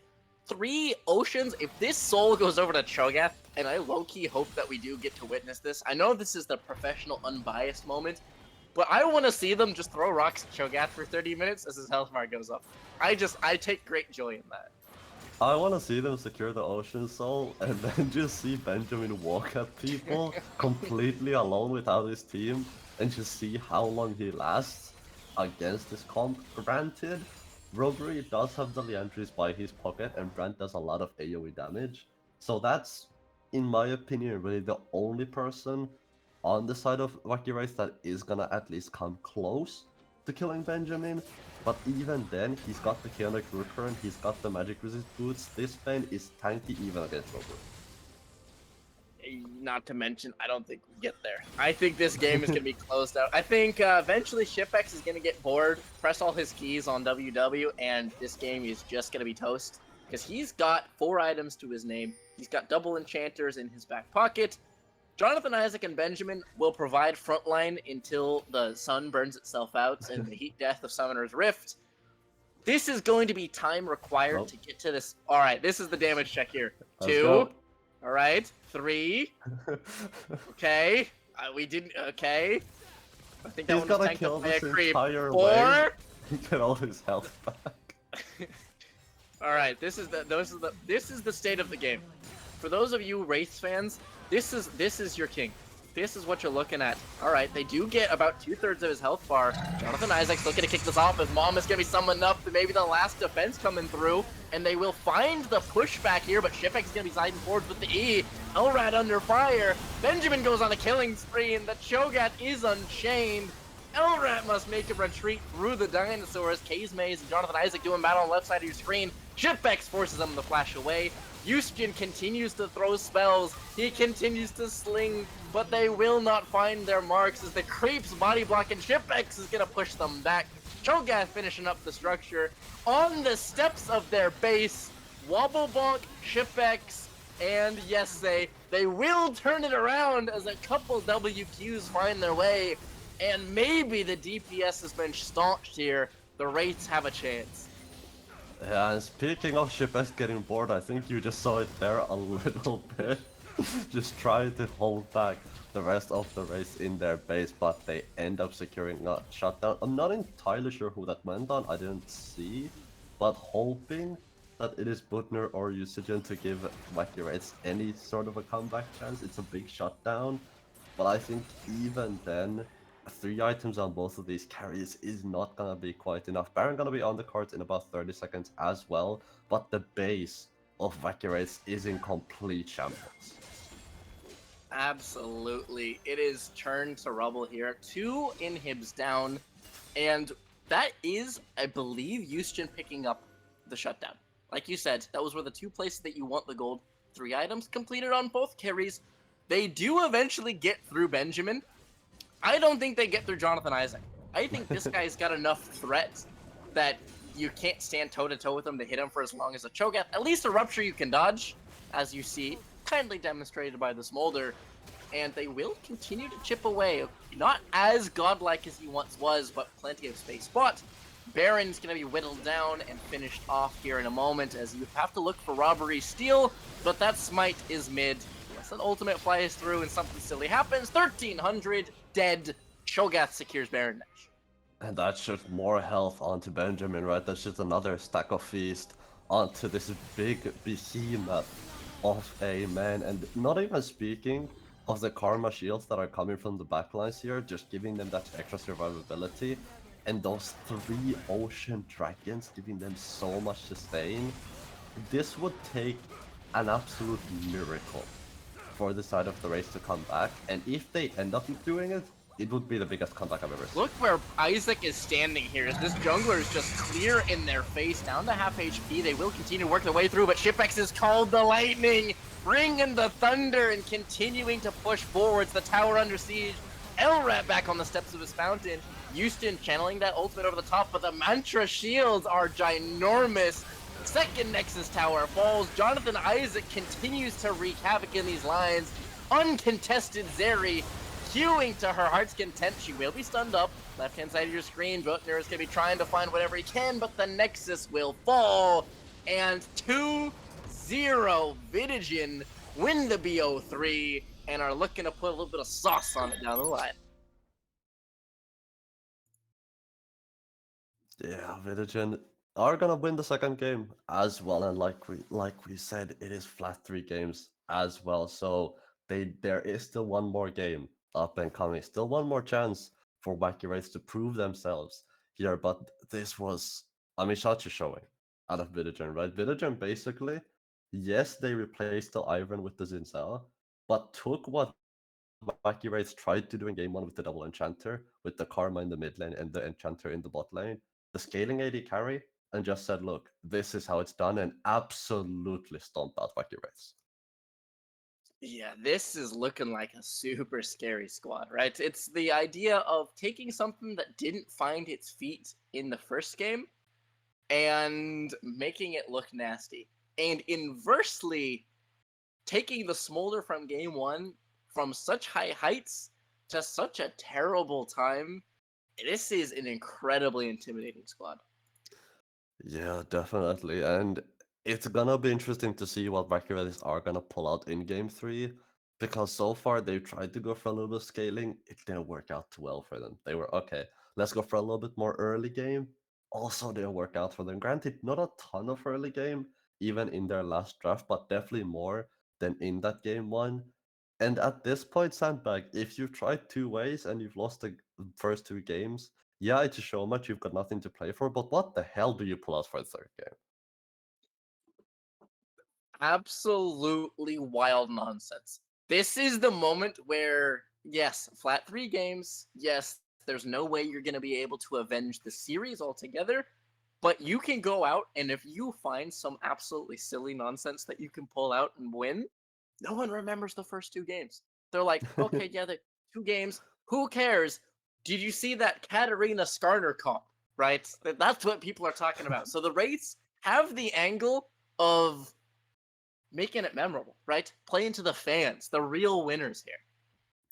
Oh man, this is giving me flashbacks of I will never forget the Aphelios and Tarek top that the Greasy Goblins gave us last split in their show matches, and definitely took it to some new heights. So I'm looking forward to this draft 3. I think we are more than ready to get underway to see which one of these champions they're gonna end up locking in here. And already I'm seeing a Lucian, I'm seeing a Milio, Yone, Makai.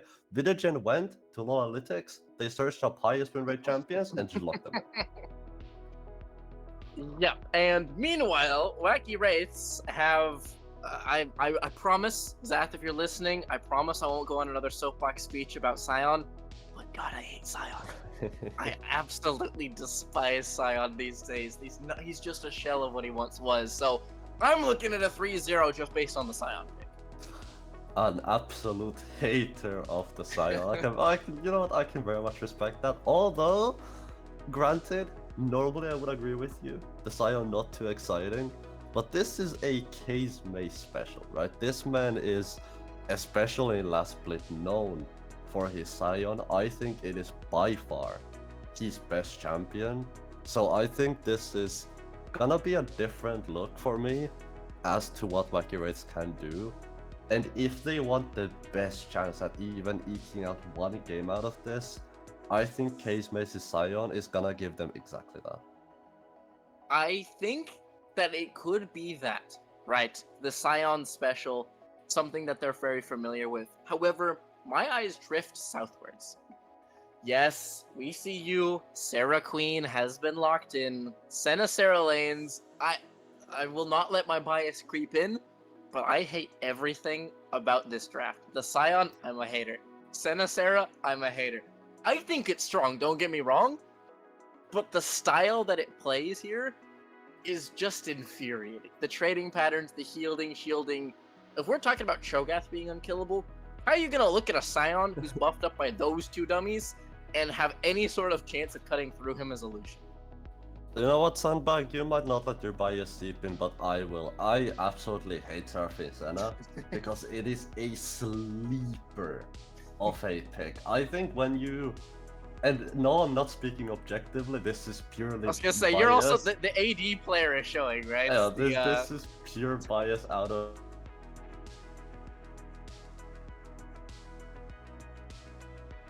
what you can pick. It's just so unfun. Yeah, Resident Sleeper. However, I just kind of looking a little bit more holistically as we have a moment before we load on in. Something that we didn't get to touch on is I'm looking at 4 dash champions versus a champ who says no more dashing. I'm sick of your nonsense. Cassiopeia's Miasma will be such an important tool to stop the, we'll affectionately call it silliness that a Yone and Gwen can provide later on in these games. I mean, yeah, and it just means Usajin is gonna have to be on top of his game with it, which is a lot of pressure for one man to handle, especially when you've already lost the first 2 games. And it's gonna be interesting to see whether he can pull it off, although I am seeing the Zinza on the other side of the screen. This time around, it is gonna be for the Wacky Wraiths, so maybe taking away the Zinza is the key that sort of locks the gates for Vitagen Diamond and opens them up for the side of Wacky Wraiths. It certainly will be a new look here in terms of forcing them onto the Maokai instead of something that just straight up wins the 1v1, right? Xin Zhao wins out on these skirmishes, and it does feel like Robbery is sick and tired to the teeth of just getting walked at. He is walked at on Ivern, he is walked at on Brand. He wants to be the one who can just fight and try and chop this tree where it stands. Yeah, definitely gonna be a little bit hard. It is interesting to see how sort of meta the side of Vitagen has gone for this game. Makai definitely one of the best support slash junglers out there right now can play both roles perfectly fine. And as well as the Lucian Milio, something we've seen for a pretty long while now, pretty extremely strong in the 2v2 and scales pretty well as well. Lucian used to not scale too well, but nowadays if you pair the Milio up with him, he scales pretty damn well into the later stages of the game as well. But finally, on our way into the Rift for this last game of the day, and no funny business, just a classic 5-point out of both teams. Yep, giving us a moment more to gather up, and someone that I want to highlight that didn't get the flowers they deserved in the previous game was the Karma, right? It was Wobblebonk piloting that one. There is about as far as an about-face turn as you can get to go from Karma to make everyone look good to another one of the Windy Boys, Yone locked in. This is style coming out from the mid lane, and yet another champion that I feel you as an AD might have some strong feelings about. Yeah, I'm definitely not a fan of him being able to press E, press R, and I'm just trying to chill in my fountain, and suddenly he comes from mid lane, and I'm the one in trouble. You know, it's definitely not too fun to play against, but there are ways around it, and one of the ways that we brought up already that you mentioned is the miasma in that mid lane coming out from usage, so that is gonna be a vital tool to shut down the comp of Vitagen, but overall, I think these lanes in the early game look really, really good for both teams, and overall I think these are two of, in my opinion, objectively, the best drafts we've had so far for both sides. I certainly think this could be strength to strength here, as Kazme is finding quite a nasty pop-up here, ghost for ghost. It's just full charging and decimating smash, and Benjamin suffering on that front. This is maybe, like you said, gonna make me less of a Sion hater if I see more of this coming out of this man. Yeah, this is the Kazme special, man. This guy is, I would argue, the best Sion we have in SLE. It is the champion he's known for, the champion I believe he's played the most as well. And early pressure in the mid lane though, Jonathan Isaac looking for a gank. Yeah, we see the Maokai going to be taxiing his way on in, trying to find his way onto the Cassiopeia, and there it is on your screens, live and in person. Jonathan Isaac, however, will be turned on, flashing forwards, and Robbery finds the engage, snapping down. Xin Zhao is king, and the shoe is on the other foot. Maybe Xin Zhao is just too good. This guy might just be the best jungler in the game, but Kazme is the Sion special. Scion supremacy. K's maze. Familiarity and comfort is king.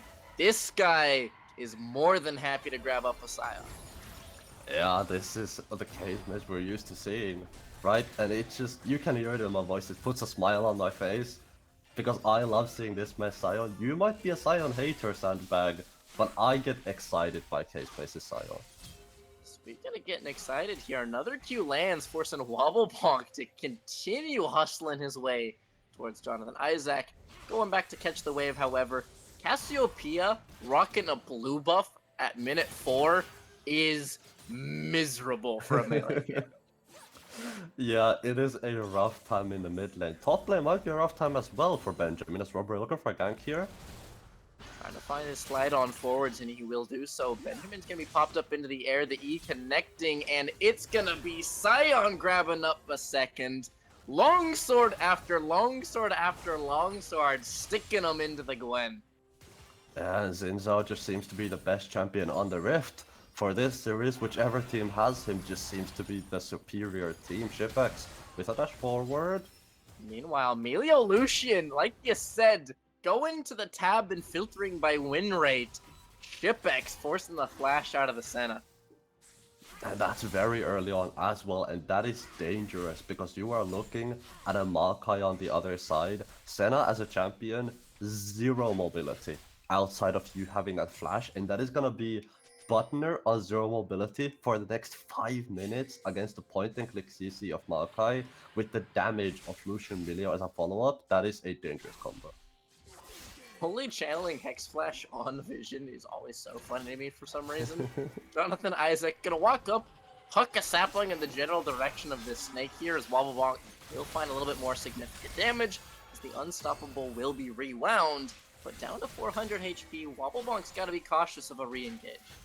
Yeah, we talked so much about the miasma as well, right? And there it was. You can see Wobblebump tries to go back, but he can't because of the miasma. Butner now. Jonathan Isaac going to be moving forward here, but Robbery incoming. They're looking to turn this around. Jonathan Isaac, no flash available, and is put to sleep. Yusjin grabbing that one up with the poison, and Cassiopeia off to the races. Yeah, and that feels a little bit overzealous. Out of Jonathan Isaac there, you try to make a play in the mid lane, and yeah, the Hex Flash is good, but jumping in like that a little bit reckless, especially knowing Butner is around.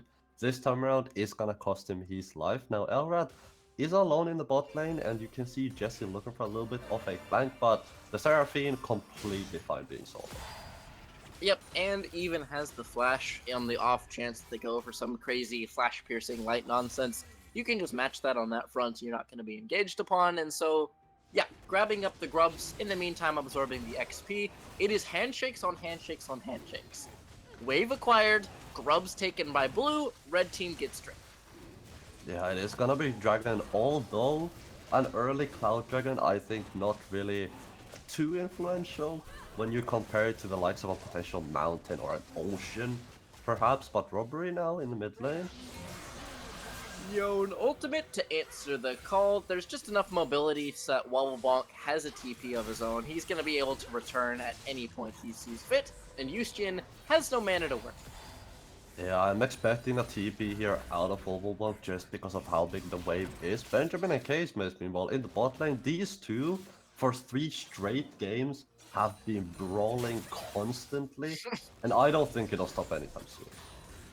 I would agree. I don't think that these two are willing to give it up. We've seen Cho'Gath versus Ornn turn into a skill matchup, so who knows out of these two guys, only separated up by a handful of creeps, but the gold certainly beginning to pile up around the Scion's feet. Yeah, and like you said, we saw solo kills in the the Ornn Cho'Gath matchup.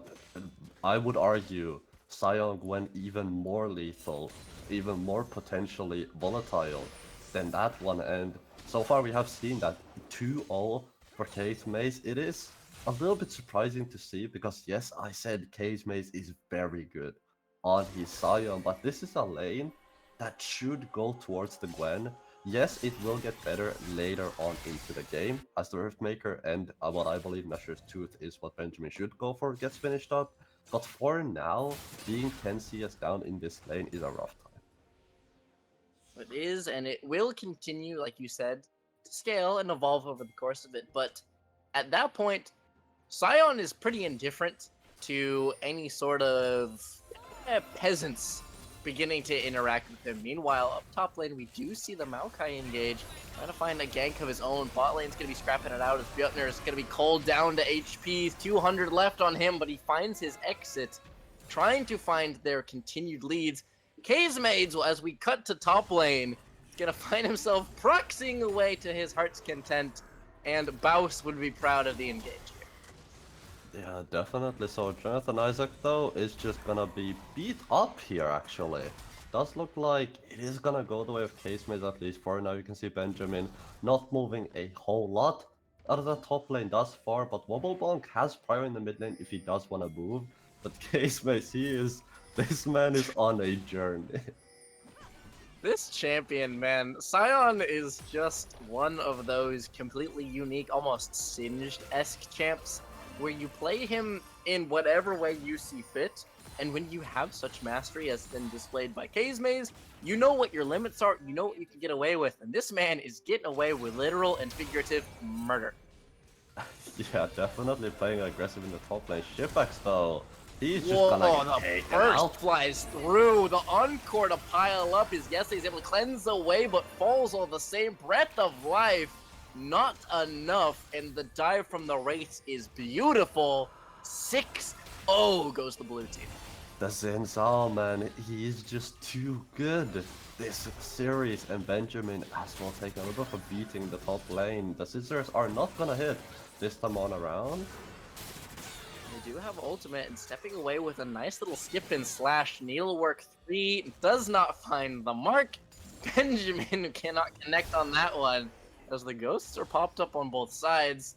Soul Furnace is a lot of HP at this point in time, meaning that Gwen must retreat back for a TP of her own.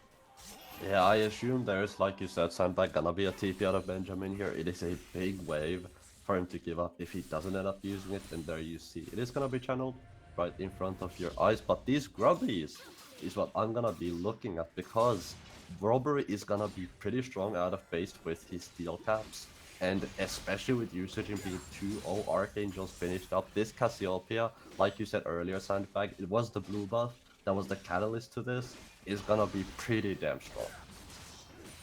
Yeah, you are 4 minutes into the game, and the champion who's gated by mana no longer had mana issues. That is just horrific here for Wobblebonk, who's down a reasonable amount of CS in kind here, as the root will not land. Dashing forwards is Shipex and forcing Elrat down to a couple hundred HP.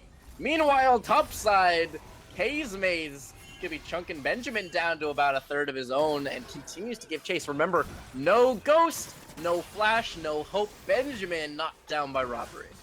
Yeah, and Robbery so far had 4 assists, but this time that is a kill. He is going to pick up bot lane though, Shipex.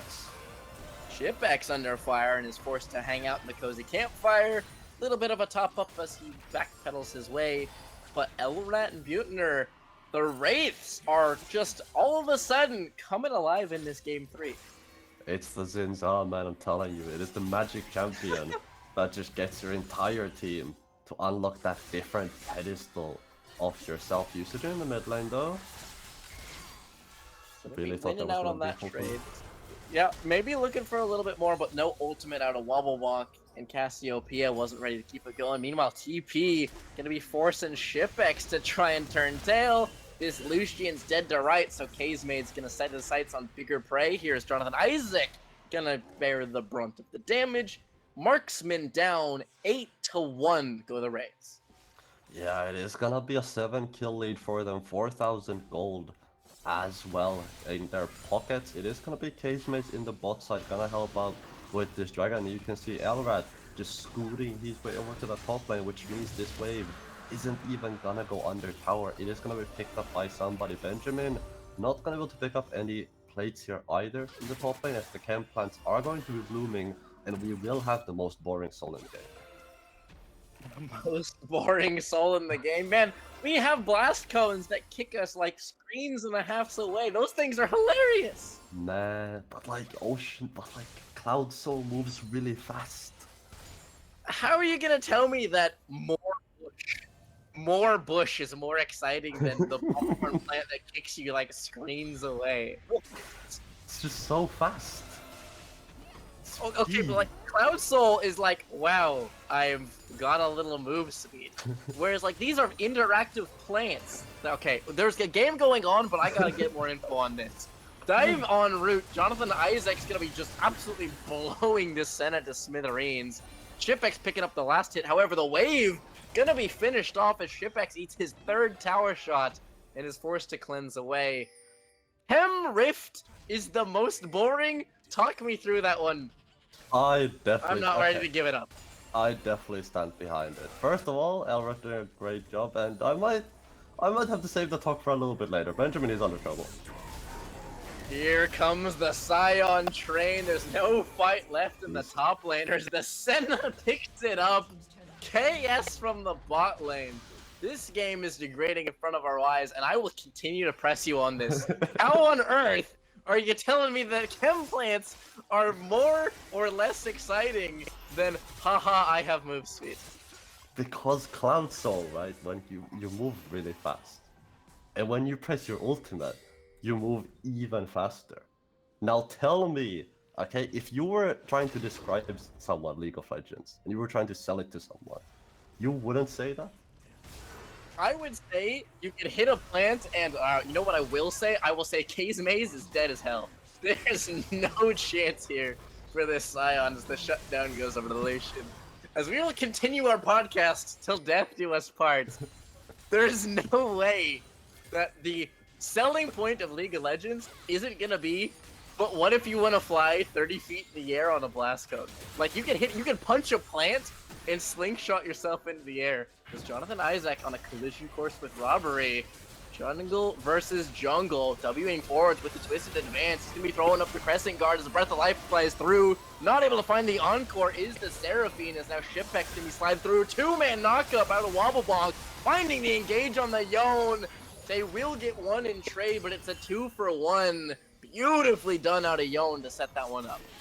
And I mean, I was gonna say the Zinza looks so clean this series, but goddamn if the Yone does not look cleaner. That is a great move out of Wobblebonk right there, getting the double ultimate and getting those executes in as well. And I'm so glad we have a replay of this because I want to see that again. It all starts by Robbery just using ultimate to just absorb so much damage. But look at Wobblebonk, the double ultimate with the knockups as well, the execute at the end, pulls himself on back into the mid lane, and that right there is why I don't like Yone. Able to find his engage straight off the TP, immediate impact off the bench, he comes through, and Vitagen, what felt like a pretty dominant early game, starting to claw this back so far. Kraken Slayer picked up from both marksmen, a little bit of gold still required in the tops, but Riftmaker is available, so they've still got some tools at their disposal. Yeah, with this Riftmaker, that top lane is gonna become a lot more playable for Benjamin as well. I don't think it is gonna be enough quite yet for him to start sort of going toe-to-toe with Case Maze, but definitely a step in the right direction. You can see him working himself towards a little bit of magic resist as well, but Shippex on the Lucian Lilio is 4-2 at the moment. And Lucian Lilio, if that combo gets ahead or gets a couple of early kills, can output so much. Flashing forwards, the culling is going to be channeled here as Shippex trying to find the shots, flashing forwards and cleansing his way away. Double cleanse for twice with the SNC resist. As Robbery finds that E on the Shippex, forcing the marksman away, but finishing him off all the same. Jonathan Isaac is going to be knocked up into the air. Casey runs rampant. Robbery chewed up by the needlework as the Gwen is able to cut him down to the side.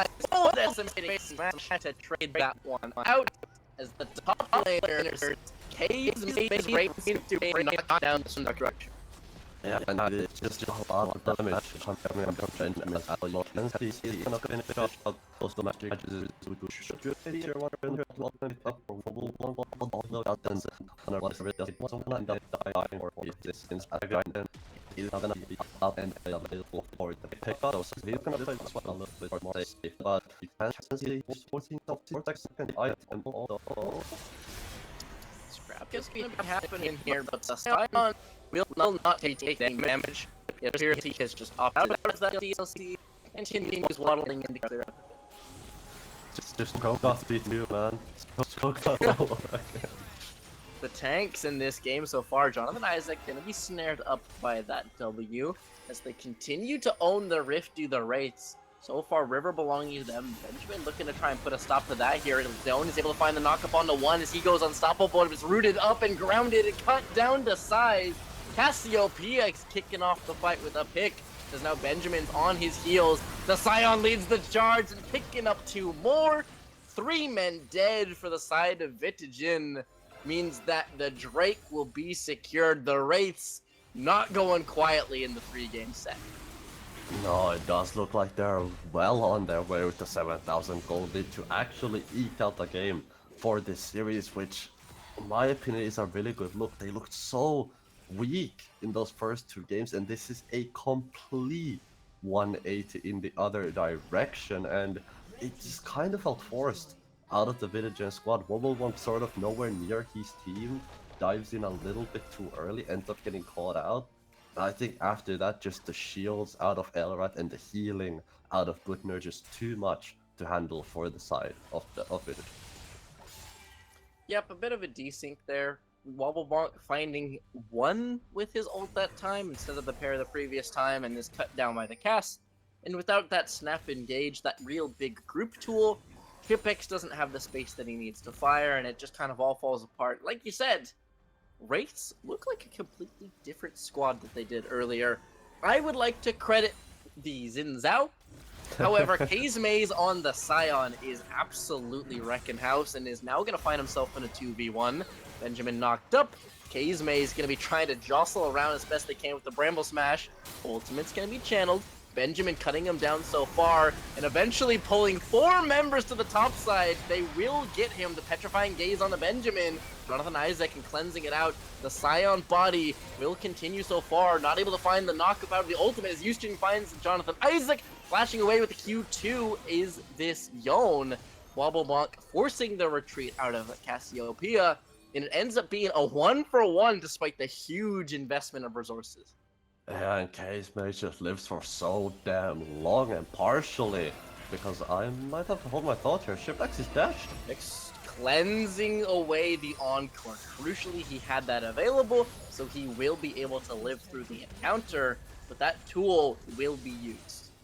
Yeah, it's not, in my opinion, that big of a deal just because Jesse's ultimate is gonna be coming up relatively soon. But it is still a big summoner spell to burn, and it's just Kazme buying so much time in that top lane, and partially, which was gonna be my next point, is the Eclipse.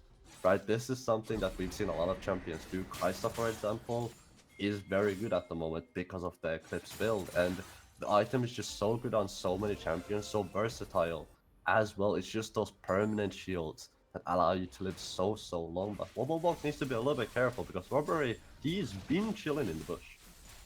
He is indeed lurking, but more people are beginning to peter up their way top lane, picking up that Herald and piloting it. I love the change they made to allow extra turning early to avoid this, but now where is your exit strategy? Zinzao going to be setting his sights on Jonathan Isaac finding the knockup, and the tree will flash away. 2-man ultimate out of Wobblebonk, but no follow up.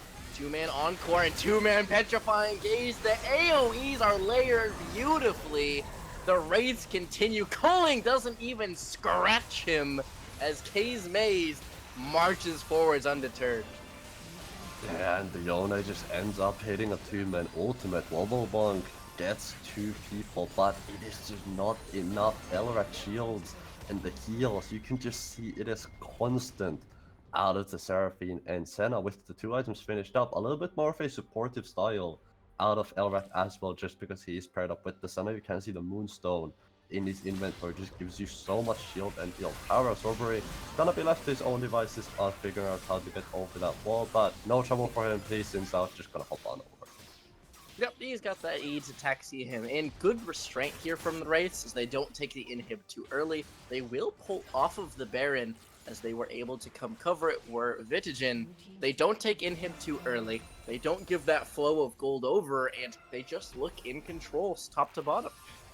And meanwhile, Benjamin seems to have died in the bot lane to Kazme's.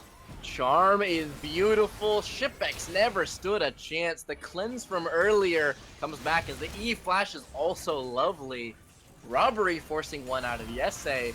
We talked about cleanse not being available, but Melia ults up, right? Yeah, that didn't happen in this one. Only works if the Melia is somewhere within your screen, and Jesse just ends up taking a vacation to the Bahamas along without Shipex, and Shipex just falls in the mid lane. But they're gonna get knocked up outside of the Baron pit, so even if you aren't necessarily within the range of the Baron, he's still gonna be very angry at you for it. Yeah, not appreciating the silliness of the center range, really beginning to pile up here as they're able to auto attack from outside of the combat zone. I feel Drake may befall the same fate as the Worm did as the Wraiths, but Jonathan Isaac blast coning over. The coolest rift available ends up being the delivery system for Jonathan Isaac. Scion is not the one to go on here as they set their sights on the tankiest member. Best of luck, Benjamin trying to provide the DPS here. 2-man charm flies through. 2-man pop-ups all the same. They just don't have the juice. Scion doesn't even lose his W shield.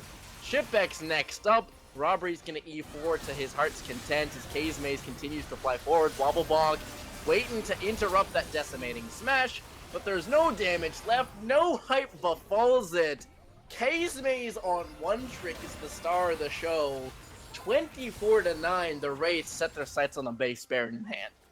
And setting their sights on a 10,000 gold lead alongside that, this is looking like a very strong race out so far. Zinza is gonna end up having 100% win rate, which I think just tells how the split is gonna go. But Jonathan Isaac and Jesse can still look to defend this, although the odds are not high. Some sort of a defense to be mounted. 9 seconds left on Shipx, 10 on Wobblebonk. They tried to clear out the wave as best they can. The Senna ult to be chunking Yesai down to 2/3. Final Nexus turret falls. The DPS is not there. And in 25 minutes and 30 seconds on the dot, Wacky Wraiths avenge the 2-0 and pick up their one and only game in the BO3. Yeah, and I think this is, if you're looking at Wacky Rates and you're looking at Case Maze, this is exactly what you want to see, right? You want to see him on the Scion, you want to see him on champions, like, for example, tanks that we have seen in the top lane for the most part of today. And overall, if you Wacky Rates, like you said it yourself, Sandbag, it's a show match, right? Realistically, who cares about the results? But I don't think they're gonna be too unhappy walking out of this one today. No, not at all. Like we were saying, trying to just pick up a game, try and dust off some things. I expect to see probably 0 games of Scion for the entirety of Wacky Race season. These look like a completely different top laner on his versus off his champ of choice. Yeah, and I think it is just what I'm thinking is they went into the first 2 games sort of just experimenting, right? Seeing what sort of they can pull. And then in the third game, they were like, let's just pick up a game to lift our spirits, to not completely get shut down. And then the third game, end up picking up the Scion, the Senna Seraphine as well, looking really, really strong down towards that bot lane, which, I mean, that came as a big surprise to everyone, right? But Case Maze on the Scion, looking quite good. Absolutely. And so, unfortunately, that is going to do it for us. We're going to have to try and wrap this up. But SLE starting in a week. Takeaways from the Showmatch, Dessa. Other than the Scion and the recency bias, let's wrap this one up. MVPs, perhaps? Anyone who particularly stood out to you? MVPs, I think that's a tough call because I feel like there are a couple of candidates. I think if we talk about champions, Xin Zhao definitely the MVP for today, 100% win rate. But if we talk about overall players, I think it is between the 2 junglers for me. I think Jonathan Isaac is gonna take the cake just because even in that game, even on the Maokai, I don't think he looked that weak. I just think the lanes weren't really going the way of Vitagen in that last game. And those 2 games absolutely popped off on the Xin Zhao, right? We saw what he did in the early game, got his team so far ahead. And it is going to be Jonathan Isaac for me. But do you agree with me, Sandberg, or did you have someone else potentially in mind for today's MVP? I would actually probably have to give the nod the same way, on the condition that he is playing with priority lanes. Because he can take a lead and stretch it incredibly well, but when he doesn't have people to support him, you saw the difference, right? When it's not just playing lanes to support him, he can take leads and transition them, but can't manufacture them out of nothing, right? So, really well done here for the Vitagen side to support him and play the style around him. However, another nod that I want to give on the other side is quietly Houston doing his absolute best in just ridiculous matchups. Playing everything under the sun. What did we have? We were Ezreal, we were Xerath, we were just picking anything and everything to try and navigate this, so that was also fun to see out of this guy. Yeah, definitely. And I think the Ezreal, while it came as a surprise to us all, right? Neither of us expected the Ezreal in the mid lane when we looked at their draft. I don't think it looked bad. I think it just really wasn't good against the enemy champions. I think Ezreal's biggest weakness as an AD carry is just not being able to cut through those tanks. And you were looking at a very tanky top, a very tanky jungle on the other side. And talking about AD carries, right? Compared to things like the Vayne, things like even Caitlyn to a certain extent with the full crit build can cut down tanks, and Ezreal just cannot do that. But I think even then, he looked really strong in the mid lane.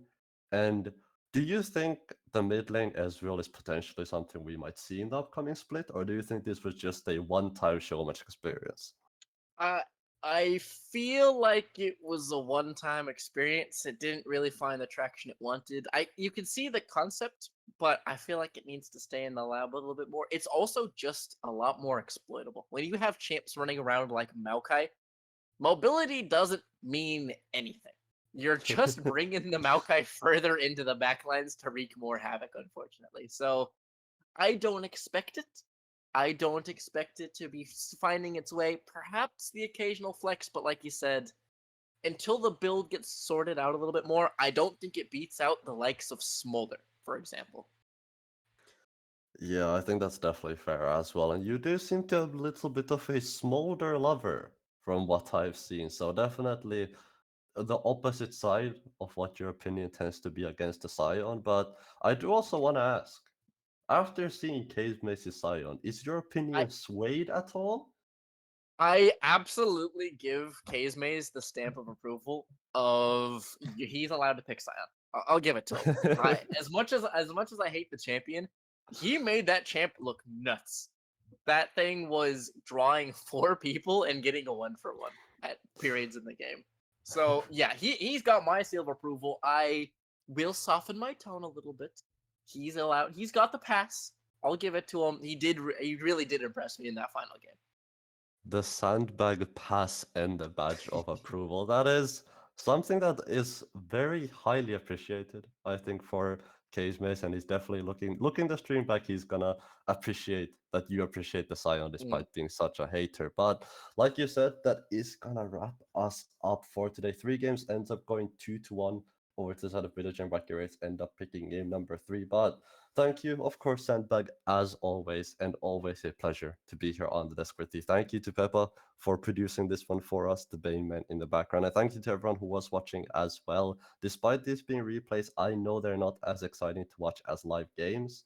But still, thank you to everyone for joining us. Have a good night, good day, depending on where you are watching this from. And we will, like you said, Sandbag, SLE starts in a week. Everyone be there. Don't be late.